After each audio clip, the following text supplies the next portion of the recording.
नमस्कार विद्यार्थियों, आज अपने बायोलॉजी के पहली वीडियो में मिल रहे हैं और अध्याय संख्या 8 की बात करते हैं। अध्याय संख्या 8 है पादपों में खनिज पोषण, यानी जो खनिज पदार्थ होते हैं वो हमारे पादपों में किस प्रकार से लाभ पहुंचाते हैं। आप जानते हैं कि हम सभी सजीवों को भोजन की आवश्यकता होती है, उसी प्रकार पेड़ों को भी भोजन की आवश्यकता होती है। जो ये भोजन होता है इसमें कुछ बहुत सारे मिनरल होते हैं, खनिज पदार्थ होते हैं। ये जो खनिज होते हैं हमारे शरीर में अलग अलग प्रकार का काम करते हैं। जैसे कि आपने छोटी कक्षाओं में पढ़ा था कि जो प्रोटीन होता है, अलग अलग प्रोटीन अलग अलग काम करते हैं, अलग अलग विटामिन अलग अलग काम करते हैं और उनकी कमी से भी अलग अलग रोग हो जाते हैं। उसी प्रकार खनिज जो होते हैं वो भी पेड़ों के लिए बड़े इंपॉर्टेंस रखते हैं और अलग अलग खनिज पदार्थ जो होते हैं वो अलग अलग काम करते हैं। और इस चैप्टर में हम इसी चीज को पढ़ने वाले हैं। अब पोषण की बात करते हैं। पोषण दो प्रकार का होता है, स्वपोषण और परपोषण। स्वपोषण उसे कहते हैं वे जीव जो अपना भोजन स्वयं बना लेते हैं, और अपना भोजन स्वयं कब बना लेते हैं, जब होती है प्रकाश संश्लेषण की क्रिया। और यानी प्रकाश संश्लेषण की क्रिया द्वारा जब कोई जीव अपना भोजन स्वयं बना लेता है तो उसे स्वपोषण कहते हैं। जैसे कि हरे प्लांट्स होते हैं वो इसी प्रकार का कार्य करते हैं। और परपोषण उसे कहते हैं वे जीव जो अपना भोजन स्वयं नहीं बना पाते हैं और दूसरों पर डिपेंड रहते हैं और दूसरों के बने हुए भोजन को खा लेते हैं, तो उसे क्या कहते हैं, परपोषण कहते हैं। ठीक है, आगे बढ़ते हैं। पादपों में 17 पोषक तत्व पाए जाते हैं। कितने पोषक तत्व पाए जाते हैं? 17 पाए जाते हैं। अब जिसमें जो 17 है इसमें से कुछ तो ऐसे होते हैं जो बहुत ज्यादा चाहिए, यानी वो तो 100% पेड़ों को चाहिए ही चाहिए। हालांकि चाहिए तो सभी, लेकिन 17 जो होते हैं वो ज्यादा मात्रा में चाहिए। और बाकी है, और सूक्ष्म तत्व ऐसे होते हैं, कुछ तो देखो सूक्ष्म है 8 प्रकार के चाहिए, और कुछ होते हैं ज्यादा, यानी ज्यादा तो 9 चाहिए, जो जिनकी मात्रा ज्यादा चाहिए पेड़ों को। और कम मात्रा में कौन से चाहिए? 8 प्रकार के तत्व। इनके बारे में भी हम थोड़ा विश्लेषण करेंगे, बातें करेंगे। इन्हें अनिवार्य तत्व भी कहा जाता है। 1 नंबर का प्रश्न बनता है, इन्हें क्या कहते हैं? अनिवार्य तत्व भी कहते हैं इन्हें हम। ठीक है, जनन, वृद्धि, उपापचय क्रियाओं हेतु ही आवश्यक है। अब हम कहें कि भोजन हमारे शरीर में क्या काम करता है, तो भाई हमारी वृद्धि भी करता है, हम जनन भी कर पाते हैं, हमारे सभी प्रकार की उपापचय क्रियाएं, जैसे प्रकाश, यानी पेड़ों में प्रकाश संश्लेषण होता है, हमें हमारे अंदर जैसे पाचन है, श्वसन है, उत्सर्जन है, उसी प्रकार पेड़ों में भी बहुत सारी क्रियाएं होती है। मेनली सभी को शॉर्टकट रूप से उपापचय क्रिया लिख दिया जाता है। खनिज पोषकों की आवश्यकता का अध्ययन करते हैं। अब जो खनिज पोषक तत्व हैं उनकी आवश्यकताओं के अध्ययन के लिए हमारी बुक में 3 विधियों का वर्णन किया गया है। पादप भस्म विश्लेषण है, बालू संवर्धन विधि है और जल संवर्धन विधि है। इसमें क्या होता है कि किसी प्लांट का कोई उत्तक लेते हैं, उसको एक उसका वजन नोट कर लेते हैं पहले, कितना वजन उसका आता है, और फिर उसको क्या करते हैं, उसको 6000 डिग्री सेंटीग्रेड पर उसको गर्म कर देते हैं, जला देते हैं उसको एक प्रकार से। ठीक है, 6000 डिग्री सेंटीग्रेड पर उसको क्या कर देते हैं, जला देते हैं। जब उसको जला देते हैं तो जलने में उसमें से यानी कार्बन डाइऑक्साइड, NH4 और O2 गैसें निकल जाती हैं। कौन कौन सी निकल जाती हैं? Carbon dioxide CH2, NH4 gas निकल जाती है और ऑक्सीजन भी निकल जाती है इसमें से। जब ये निकल जाती हैं तो वो जो बचा हुआ पदार्थ रहता है वो क्या कहलाता है? राख कहलाता है। हम उसके वजन को तोल लेते हैं पहले की अपेक्षा और बाद की अपेक्षा। जो बाद की अपेक्षा में जो वजन आया है, जो राख आई है, वो हमारे एक तरह से वो क्या है, खनिज पदार्थों की श्रेणियों से रखा गया है। ये जो विधि है ये पूरी तरह से परफेक्ट विधि नहीं है, लेकिन जो बुक में है तो इसलिए अपने इसके बारे में थोड़ी सी चर्चा की है। ऐसे ही एक आती है बालू संवर्धन विधि। इसमें क्या है कि जो जितने भी क्या होता है कि पेड़ पौधे होते हैं उन्हें बालू में उगाया जाता है। इसमें वर्मी कुलाइट भी कहते हैं इसको, कृत्रिम मृदा कहते हैं इसको।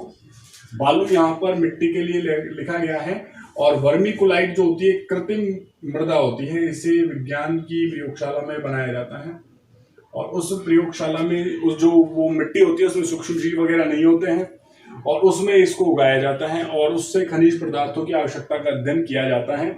उसी प्रकार जल संवर्धन विधि भी इसी के अकॉर्डिंग होती है, इसी के तरीके की होती है। आगे बढ़ते हैं अपन टॉपिक की ओर। ये जो बातें इतनी इंपॉर्टेंस नहीं रखती है। ठीक है, पेपर में ये पूछा जाता है कि कि कौन से तत्व की कमी से कौन सा रोग हो जाता है और उसकी तत्व की कमी से पेड़ों पर क्या प्रभाव पड़ता है, इस प्रकार की बातें पूछी जाती हैं। तो पोषक तत्व की उपस्थिति के आधार पर पोषक तत्व दो प्रकार के हो गए हैं, एक तो आता है सूक्ष्म और एक आता है बृहद। सूक्ष्म कौन कौन से होते हैं? 8 होते हैं।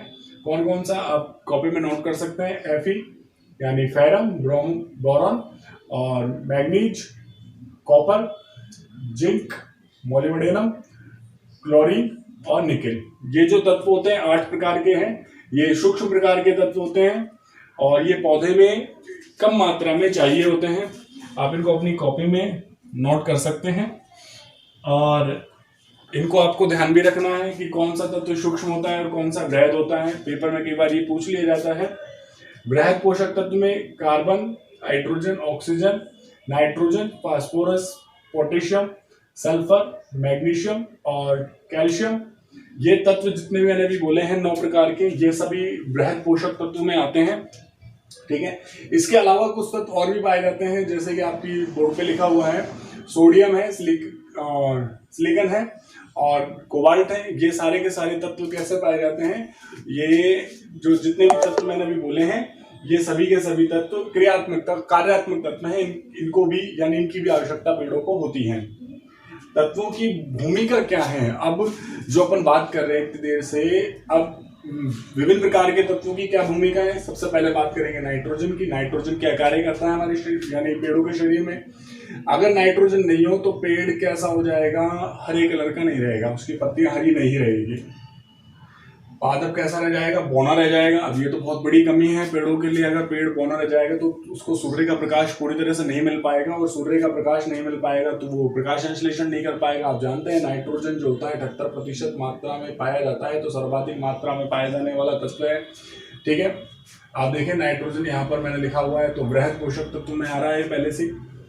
तो अब इसकी आवश्यकता तो बहुत ज़्यादा है। अगर ये नहीं होगा तो पेड़ कैसा हो जाएगा? हरे कलर का नहीं रहेगा, येलो कलर का हो जाएगा उसकी पत्तियां। और यूरिया के रूप में हम इसमें खाद के रूप में इसको दिया जाता है, यानी पौधों को देते हैं अपन लोग ये नाइट्रोजन। इसके बाद आता है फास्फोरस। फास्फोरस की जो होता है ये मिट्टी से प्राप्त होता है फास्फोरस। इसकी कमी से तना जो होता है बौना रह जाता है। ये भी इसमें भी बौना रहने की बात हो रही है, पर इसमें तने बौने रह जाएंगी, शाखाएं बौने नहीं रहती हैं। और इसमें जो होता है तना जो होता है बहुत गहरे रंग का हो जाता है, जबकि तना आपको पता है ब्राउन कलर का होना चाहिए। इसमें कैसा होता है? गहरे हरे रंग का हो जाता है। और पत्तियां कैसी हो जाती है? विकृत हो जाती है। इसमें पत्तियां कैसी हो जाती हैं? इसमें विकृत हो जाती हैं और एकदम बिल्कुल खराब सी हो जाती हैं पत्तियां इसमें। ठीक है, आपको मैं और जानकारी इसमें देना चाह रहा हूं कि अगर फास्फोरस की कमी हो जाती है तो इसकी पत्तियों में एंथोसायनिन वर्णक बन जाता है। कौन सा वर्णक बन जाता है? एंथोसायनिन वर्णक बन जाता है। कौन सा? एंथोसायनिन वर्णक बन जाता है। ये एंथोसायनिन वर्णक बन जाता है जिससे कि पौधे को हानि होती है। और क्या कहते हैं, इसमें एक तरह से इसकी जो पत्तियां हैं वो येलो कलर की भी नहीं रहती है। ये जो मैंने आपको तत्व बोले हैं ये सभी के सभी, यानी नाइट्रोजन और फास्फोरस, नाइट्रोजन बृहद पोषक तत्वों में आता है और फास्फोरस भी देखो बृहद पोषक तत्वों में आता है।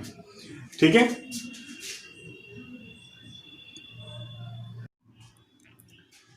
फ्रेंड्स, अब हम आगे बढ़ते हैं। तीसरे पॉइंट पर आते हैं, कैल्शियम। कैल्शियम की कमी से क्या हो जाता है? जैसे कि मानव के शरीर में कैल्शियम की कितना प्रभाव पड़ता है, कैल्शियम हमारे शरीर में क्या प्रभाव डालता है, वैसे ही पेड़ों पर भी पत्तियां कैसी हो जाती है? पीले कलर की हो जाती है, हरी नीलता हो जाती है और पत्तियां विकृत हो जाती है और उनका लचीलापन कम हो जाता है। जब पत्तियों का लचीलापन कम हो जाएगा तो वो थोड़ी सी अकड़ जाएंगी। अकड़ कर क्या हो जाएगा कि जैसे कि थोड़ा से वायु या तेज हवा चलेंगी तो कई बार वो क्या हो जाती है? टूट जाती है। जिससे अगर जब पत्ते झड़ने लग जाएंगी तो क्या होता है कि पेड़ों की जो क्वालिटी है वो कमजोर हो जाएगी। प्रकाश संश्लेषण करने का कार्य ही पत्तियां करती है। जब पत्तियां पेड़ पर नहीं रहेंगी तो ठीक ढंग से काम नहीं हो पाएगा। ठीक है, आगे बढ़ते हैं पोटेशियम की तरफ। पोटेशियम क्या करता है? ये रंध्रों को खुलने में बंद होने पर प्रभाव डालता है। अगर पोटेशियम की कमी हो जाएगी तो पेड़ों में जो रंध्र होते हैं उनका खुलना में बंद होना भी थोड़ा सा कम हो जाएगा। ठीक है, इसकी कमी से क्या हो जाता है? कमी से इसमें हरी महीनता हो जाती है। वही सब में अधिकतर अभी तक समानता आ रही है, हरी महीनता हो जाती है। रोग प्रतिरोधक की इसमें क्षमता कम हो जाएगी और जब पेड़ों में रोग प्रतिरोधक की क्षमता कम हो जाती है तो क्या होगा कि उस पेड़ पर कोई भी रोग आसानी से बैठ जाएगा, आसानी से उस यानी वो पेड़ आसानी से रोगग्रस्त हो जाएगा और पेड़ की आयु धीरे धीरे कम हो जाएगी। ठीक है, अगला नंबर डालते हैं अपन मैग्नीशियम की तरफ चलते हैं। मैग्नीशियम ये बीजों में तेल का निर्माण करता है। ये क्या करता है? बीजों में तेल का निर्माण ये करता है और इसकी कमी से भी हरिमेनता हो जाता है। एंथ्रोसाइनिन इसमें भी वर्णक बनता है। फास्फोरस के टाइम भी मैंने आपको बोला था और इसमें बोल रहा हूँ एंथ्रोसाइनिन वर्णक जब बन जाता है तो पत्तियां कैसे होती है? लाल व पीले कलर के उसमें धब्बे बन जाते हैं। लाल व पीले कलर के क्या हो जाते हैं? उसमें धब्बे बन जाते हैं उसमें। ठीक है ना, आपको ये बात ध्यान रखनी है। और लाल पीले कलर के धब्बे बनने का मतलब यह है कि प्रकाश संश्लेषण अब नहीं होगा उसमें। क्यों? क्योंकि अब उसमें जब पेड़ पत्तियां हरी नहीं रहेंगी तो प्रकाश संश्लेषण की क्रिया को आसानी से नहीं कर पाएंगी। ठीक है, इसके बाद आता है गंधक। गंधक जो होता है इसमें हरिमीनता हो जाती है और पादप कैसे रह जाते हैं? बौने रह जाते हैं। इसकी कमी से भी पादप कैसे रह जाते हैं? बौने रह जाते हैं। नाइट्रोजन के टाइम भी मैंने आपको ये बातें बोली थी। आयरन की कमी से ये क्या है? कोशिका विभाजन का कार्य करता है। कौन करता है कोशिका विभाजन का कार्य? आयरन करता है कोशिका विभाजन का कार्य। और जब आयरन की कमी हो जाती है पेड़ों के अंदर तो उसमें क्या होता है? इसमें भी हरिमीनता हो जाता है, यानी पेड़ जो होता है हरे कलर का नहीं रहता है, पत्तियां येलो कलर की होने लग जाती हैं। प्रकाश का संश्लेषण नहीं होता है, प्रोटीन का संश्लेषण की क्रिया जो होती है प्रभावित होती है। तो यानी प्रकाश का संश्लेषण नहीं होगा तो पेड़ की मृत्यु बराबर ही है उसकी, यानी पेड़ नष्ट हुआ बराबर ही माना जाएगा। और जब प्रोटीन संश्लेषण वो नहीं कर पाएगा तो भी वो उसकी आयु क्या हो जाएगी? पेड़ की कम हो जाएगी और वो ठीक ढंग से जब नहीं बन पाएगा तो पेड़ की मृत्यु बराबर है, यानी पेड़ नष्ट हो जाएगा धीरे धीरे।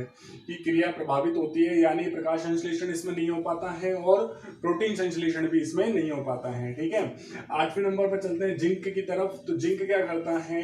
ये ऑक्सिन हार्मोन का संश्लेषण करता है। ऑक्सिन हार्मोन जो होता है ये वृद्धि हार्मोन पाया जाता है। जैसे कि मानव के अंदर पिट्यूटरी हार्मोन वृद्धि हार्मोन माना जाता है, वैसे ही पेड़ों के अंदर ऑक्सिन हार्मोन जो होता है ये वृद्धि हार्मोन माना जाता है। और जब ये क्या बोलते हैं, जब ये इसी का संश्लेषण नहीं होगा, ऑक्सिन हार्मोन का संश्लेषण नहीं होगा तो पादप कैसा रह जाएगा? बौना रह जाएगा और लघु पर्ण रोग हो जाएगा। उसकी जो पत्तियां हैं वो कैसी कैसी रह जाएंगी? छोटी छोटी रह जाएंगी। और जो क्या बोलते हैं प्रकाश संश्लेषण है वो भी ठीक ढंग से कार्य नहीं हो पाएगा। इसी प्रकार अभी हमारे कोर्स में और भी कई चीजें हैं, जैसे कि तांबा है, मोलिब्डेनम है, क्लोरीन है, निकेल है, इनके बारे में भी हमको पढ़ना है। अधिकांश जितने भी मैंने आपको पौधे यानी बताए हैं, मैंने आपको जितने भी खनिज पदार्थ बताए हैं उनमें हरिमीनता कॉमन आ रहा है, आप इसको याद रख सकते हैं पेपर में। और बाकी सबकी विशेषताएं थोड़ा थोड़ा सा याद रखें। आप इस प्रकार से वीडियो को देखते रहें और हमारे सब्जेक्ट से जुड़े रहें ताकि आपको और अच्छा ज्ञान मिलता रहे। ठीक है।